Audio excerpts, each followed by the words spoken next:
Bonjour, dans cette vidéo, je vais vous expliquer comment configurer un boîtier Ileo Wi-Fi pour qu'il se connecte au réseau Wi-Fi de chez le patient. Il existe deux types de boîtiers Wi-Fi, de boîtiers Ileo, qui de l'extérieur sont complètement identiques. Un boîtier qui a une carte SIM à l'intérieur qui se connecte au serveur Ileo via un réseau GSM, et un autre boîtier qui, à la place de la SIM, utilise un module Wi-Fi pour se connecter au serveur via un réseau Wi-Fi. Ces boîtiers Wi-Fi ont un nom qui commence par Wi-Fi quelque chose. Une différence on va dire entre le GSM et le Wi-Fi, c'est que le réseau GSM c'est le même partout. Il n'y a rien à configurer, le boîtier on l'allume, il sait se connecter au réseau GSM. Le Wi-Fi en revanche, il est différent dans tous les endroits. Chez vous, il a un nom, le réseau Wi-Fi, dans votre bureau, il a un autre nom, et chez le patient, il a encore un autre nom et un autre mode de sécurité. Donc il va falloir configurer tous ces paramètres dans le boîtier. Pour faire ça, vous aurez besoin soit d'avoir un smartphone, Android, iPhone, enfin peu importe, soit un PC, portable ou autre, qui va vous permettre de vous connecter au boîtier. Donc, voilà. Avant de commencer, ce qu'on va faire, on va regarder rapidement 2-3 infos sur le Wi-Fi, pour qu'on soit bien clair. Donc vous êtes chez le patient, et il a une box, une Freebox, Netbox, SFR Box, peu importe le nom, qui est connectée à Internet. Et cette box, elle va diffuser un réseau Wi-Fi. C'est là que c'est important. Ce réseau Wi-Fi a 3 attributs qui sont essentiels. Si vous ne connaissez pas ces attributs, vous ne saurez jamais vous connecter dessus. Premier attribut, c'est un nom de réseau Wi-Fi. Chaque réseau Wi-Fi diffuse son propre réseau. Par exemple, une Freebox, elle peut diffuser un réseau Wi-Fi qui s'appelle Freebox 1, 2, 3, 4, 5. Ce nom de réseau s'appelle aussi le SSID. Comme dans un immeuble, s'il y a 5 locataires ou 5 propriétaires qui ont 5 Freebox, chacune va avoir une Freebox avec un nom différent. Alors, ce nom, vous devez le connaître. Si vous ne le connaissez pas, souvent, il est écrit sur une étiquette sur la box. Maintenant, il est possible que le patient l'ait modifié. Vous pouvez modifier ce paramètre. Donc la seule façon de le connaître, c'est de le demander au propriétaire à la personne qui habite là. Donc ça, c'est le nom du réseau Wi-Fi. Une fois que vous avez le nom, vous devez connaître aussi le type de sécurité. C'est quoi le type de sécurité? C'est qu'en fait, en Wi-Fi, il y a essentiellement 4 types de sécurité. Il y a des réseaux sans sécurité du tout, des réseaux avec une sécurité web, d'autres avec WPA et d'autres avec WPA2. Bon, en ce qui nous concerne, WPA2, WPA, c'est la même chose. Donc il y en a deux, mais on s'en fout, on va dire que c'est toujours WPA2. Et ce qui est intéressant aussi, c'est qu'il y a 99 chances sur 100 que le réseau Wi-Fi de votre patient utilise WPA2 comme celui qu'il y a chez vous, comme celui qu'il y a ici. Voilà. C'est le mode de sécurité le plus utilisé. Mais il pourrait très bien y avoir pas de sécurité. Alors ça serait surprenant qu'il n'y ait pas de sécurité, parce que pas de sécurité, ça veut dire que n'importe qui peut se connecter à ce réseau. Ses voisins, les gens qui passent dans la rue, donc c'est rarement utilisé, sauf par des gens qui ne font pas exprès, ou peut-être des gens qui veulent mettre à disposition leur réseau, je sais pas. C'est plutôt utilisé par exemple dans les aéroports, pour que tout le monde puisse se connecter au réseau de l'aéroport, ou dans un McDo, ou dans un hôtel. Voilà. C'est le genre d'endroit où c'est utilisé, pas de sécurité. Il y a une sécurité ailleurs, mais pas au niveau Wi-Fi. Web, ça pourrait être utilisé web, mais c'est vieux, et c'est pas sécurisé du tout. Donc c'est très rare que ça soit utilisé. Maintenant, des vieux systèmes pourraient très bien utiliser ça, mais enfin, encore une fois, ça serait surprenant. Donc si vous ne savez pas, utilisez WPA2, c'est quasiment sûr que ça marchera. Maintenant, s'il n'y a pas de sécurité, il n'y a pas de clé. Par contre, s'il y a une sécurité, quelle qu'elle soit, il y a une clé de sécurité. La clé, c'est un ensemble de lettres, minuscules, majuscules, et de chiffres. En fait, attention, parce qu'une minuscule, c'est pas la même chose qu'une majuscule, et ces clés de sécurité sont nécessairement compliquées pour qu'on puisse pas les deviner facilement. Si elles étaient faciles à deviner, évidemment, tout le monde pourrait les deviner et ça servira à rien.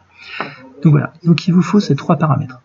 Une fois que vous avez ces 3 paramètres, l'idéal, ça serait que vous les testiez. C'est-à-dire que vous prenez votre smartphone, vous prenez votre PC, vous allez chez le patient, vous cherchez les réseaux Wi-Fi, vous trouvez ce réseau. Si vous ne le trouvez pas, c'est qu'il y a un problème, il n'existe pas. Ensuite, la sécurité, sans doute, vous mettrez WPA2, et vous rentrez la clé. Vous vous connectez, et ensuite vous essayez d'aller, je sais pas moi, sur Free, sur Google, sur n'importe quoi. Si vous arrivez à aller sur Internet, c'est que c'est bon. Voilà.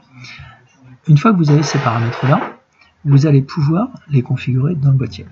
Alors là où c'est un peu compliqué, c'est que dans le boîtier, il n'y a pas d'écran, il n'y a pas de clavier. Donc il va falloir rentrer ces paramètres-là dans le boîtier. Donc ce qu'on a fait, c'est qu'on a mis en place un mode un peu particulier du boîtier qui permet de configurer ces paramètres avec un équipement qui va se connecter dessus. Comment on fait? En fait, on appuie sur le bouton rouge du boîtier pendant longtemps, tout longtemps, disons 2-3 secondes, et à ce moment-là, il va se mettre à émettre plein de bips, bip, bip, bip, bip, bip, bip, bip. Ça va durer 3 minutes, 5 minutes, et pendant tout ce temps-là, ce qu'il va faire, c'est qu'il va créer un petit réseau Wi-Fi autour de lui, qui a le même nom que le boîtier. Donc là, en l'occurrence, je prends le boîtier. Donc, le boîtier, il s'appelle Wi-Fi 00601. Et ben ce boîtier, donc je vais le faire. Quand je vais appuyer sur le bouton rouge, là, hop, voilà, je peux appuyer très longtemps, 3 secondes. Et là, il se met dans ce mode particulier. Donc il a les deux petits voyants qui s'allument, le rouge et le orange, et il fait des bips là. Il fait des bips. Et il va rester dans ce mode-là pendant, disons, 3 minutes, 5 minutes, comme ça on a largement le temps de se configurer. Donc une fois qu'on a fait ça, le boîtier diffuse un petit réseau Wi-Fi. Et en fait, je vais chercher. Alors, c'est vrai qu'avec mon PC, c'est un peu compliqué parce qu'il a du mal à voir les réseaux Wi-Fi, mais enfin, on va le faire quand même. Hop. Bon, voilà, je l'ai vu. Donc, c'est ce réseau. En fait, il est ouvert, il n'y a pas de sécurité. On n'a pas mis de clé de sécurité dans ce réseau. Donc, je me connecte dessus. Hop. Bon, je peux voir que mon PC reste toujours dans ce mode-là, mais aujourd'hui, là, on est connecté. Donc, si je lance un browser, donc je prends un. Hop.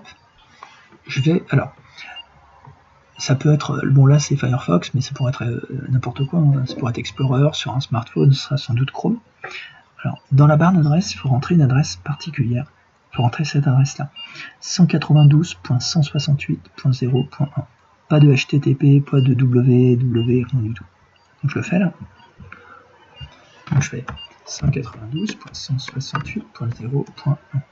Je fais Enter. Voilà. Et là, en fait, je me retrouve avec un petit site web. En fait, ce site, il est à l'intérieur du boîtier. Il est stocké à l'intérieur du boîtier. C'est ce qui permet de configurer le boîtier. Alors, il y a plein de menus. Mais bon, en gros, on s'en fout des menus. Le seul qui nous intéresse, c'est le menu Profil. Donc, il faut aller sur Profil. Et c'est là qu'on va rentrer les paramètres. Donc, du coup, là, ça va devenir un peu plus simple. Alors, par contre, avant de rentrer les paramètres, il y a une chose à laquelle il faut faire super attention. Il faut aller tout en bas de la page. Et en fait, le boîtier il peut avoir jusqu'à 7 profils. En revanche, nous n'utilisons que le profil 1. Donc il faut, avant toute chose, parce qu'il y a toutes les chances que le boîtier, quand vous le recevrez, il soit déjà configuré avec les paramètres d'un réseau Wi-Fi, d'un patient d'avant, ou peut-être d'Ileo, j'en sais rien. Il faut supprimer le profil 1. Il faut qu'il ne reste plus rien là. Donc comment on fait pour supprimer? On coche là. Il faut que ce soit coché la petite case. On fait Remove. Pas trop compliqué, là. Il n'y a plus rien de configuré. Donc là, c'est facile. Donc, je reviens en haut. SSID. Et là, je vais rentrer ces 3 paramètres. Donc, je rentre le nom du réseau. Donc ici, c'est Ileo D-Link. Voilà. Alors, ça, c'est les fameux types de sécurité. Open, c'est-à-dire pas de sécurité. Web, je vous dis, c'est pas très utilisé. WPA. Bon, nous, encore une fois, 9 chances sur 10 que ça doit être WPA2. Là, vous rentrez votre clé de sécurité. Bon. Hop, je rentre notre clé à nous. Et profil, je rentre 0. Je fais Add. Voilà, c'est fini. Donc là, j'ai fini de configurer. Si je veux vérifier, je vérifie en bas, là, j'ai bien un profil 0. Voilà. Donc là, c'est terminé. Donc c'est pas si compliqué que ça en vérité. Donc ce que je peux faire maintenant, je vais sur le boîtier, et donc il est toujours en train de faire ses bips là. J'arrête je le sors de ce mode là. Voilà, fini. Là, il diffuse plus de réseau Wi-Fi. Maintenant, la question, c'est est-ce que ça a marché ou pas, quoi. Comment est-ce que vous savez si ça a marché? Le mieux, c'est de faire un test de connexion réseau. Appuyez sur le bouton vert, là, comme sur un boîtier GSM. Hop. Voilà. Là, il y a le petit voyant rouge qui s'allume. Si ce m'a clignoté, c'est qu'il a réussi à se connecter au réseau. Bon, là, en l'occurrence, il a réussi à se connecter. Donc voilà, donc ça marche. Donc c'est fini. Bon, ça risque d'être un peu plus long pour vous, parce que, bon, comme j'arrête pas de faire des manips, je me déconnecte, je me reconnecte, je pense qu'il avait plus ou moins... Enfin, notre réseau se rappelait de lui. Enfin bon, chez vous, ce sera peut-être un peu plus long, mais normalement, voilà. Et à partir de là, maintenant, chaque fois que vous appuierez, il refera la même chose. Le bouton vert, là, hop, puis il allume, et puis il clignote. Il se connecte au réseau. Si vous voulez vérifier aussi Donc je vais aller sur le serveur IO. Donc, là. Donc je vais sur pareil Firefox. Je vais sur le serveur technique. Ah oui, je suis plus connecté à internet là par contre. Il faut que je me reconnecte à notre réseau à nous.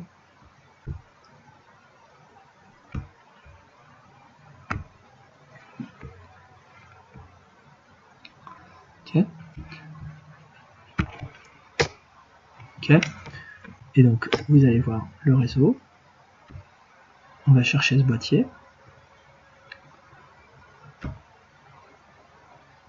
Donc c'était celui-là, le Wi-Fi 1.6. Hop. Et là, ce que je peux voir, c'est que pardon, il s'est connecté pour la dernière fois au réseau le 12 à 15h42. Et il est bien 15h42, donc il vient de se connecter là à l'instant. Donc c'est bon, donc ça fonctionne. Bon bah voilà, après il n'y a plus rien à faire, après ça marche. Voilà, donc c'est compliqué sans être compliqué. Faut juste comprendre 2-3 trucs sur le Wi-Fi, puis voilà. Bon bah j'espère que c'est bon. Si ça marche pas, si le rouge ne se met pas à clignoter, sans doute vous n'avez pas bien rentré la clé, ou le nom du réseau, ou le type de sécurité. Donc il faut refaire la manip, et bon normalement ça doit marcher. Voilà, au revoir.